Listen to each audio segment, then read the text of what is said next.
What do you think some of the questions that will be provoked by your upcoming performance in the fall will be? I think why, and how. It's like fairly simple. I mean, people could do it all the time if they wanted to.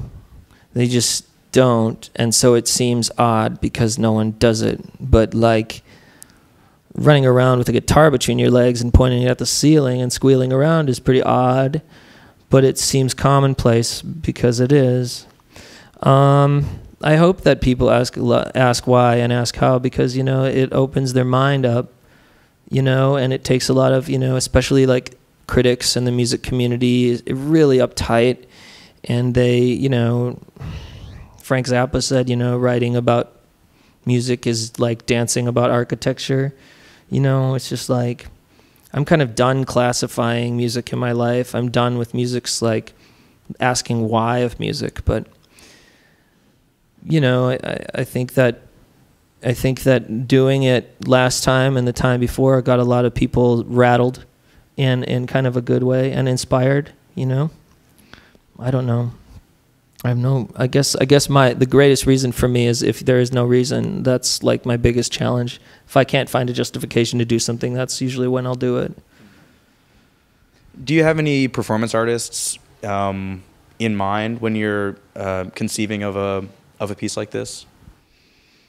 Well, I studied performance art in art school, and I found some of it particularly like vile. It's kind of awful. And then I found some of it really inspiring, mostly the absurd performance artists like Chris Burden or Vito Acconci, like someone who might just go inflate their car tire until it blows up and then write it down, and that's the performance.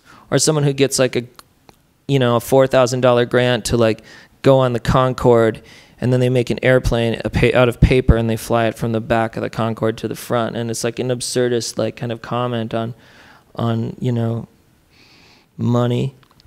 Or like Chris Burden like having this big hullabaloo about how he's going to attempt to breathe water, and then he puts his head underwater, and then he just has to go to the hospital. It's like, it's very absurd, and it's that question of why, why?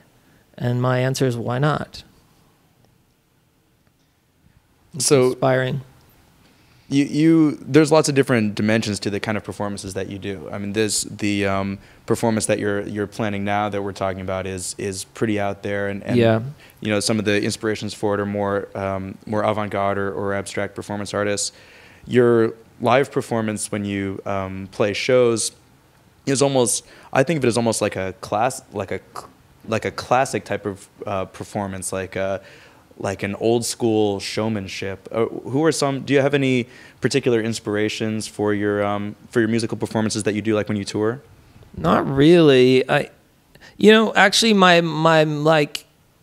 inspirations, I play a lot of bars and sometimes theaters. But my inspiration really is like maybe like the people in the audience, and I just feel like I feed off of what wow, wouldn't they what would I pay money to see? I want someone working as hard as they can. Like I'm not the kind of person that's just gonna like fake that things mean a lot. A lot of my time on stage is spent dismissing the meaning behind things by spinning around and jumping up and down and being a hyperactive child, and like it comes across as, people might not take you seriously, but I mean, I take not being serious very seriously, I don't think there's enough of it in society. If you see someone dancing, like they're just moving for no reason at all to music, and it's like so inspiring because it's like being in the moment and like a pure celebration of existence, like at its raw form. There's something so profound about that I cannot top with trying to be like faux intellectual, even though some of the stuff I talk about in like Marathon comes from that place.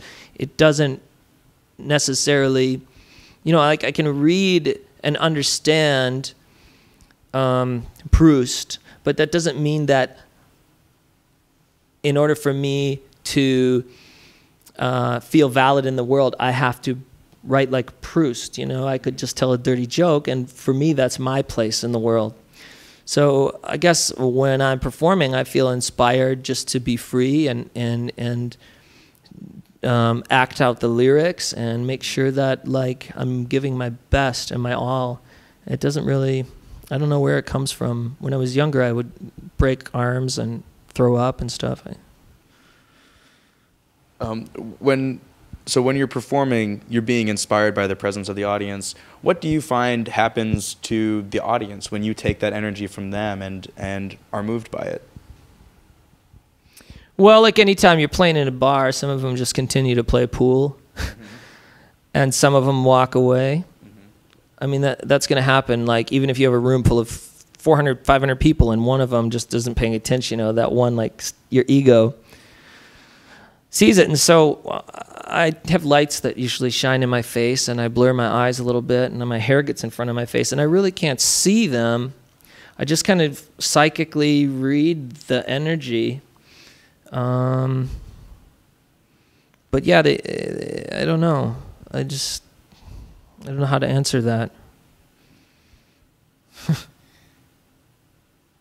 Well, I'm really looking forward to your performance tonight. Yeah, it'll be fun. It'll be kick-ass, as we say. Yeah, it definitely will. Mark, thank you so much for being Fantastic. here, for doing this Absolutely. performance for us today. It's really fun. Live with Mark Mallman for Griffle Thank you. TV.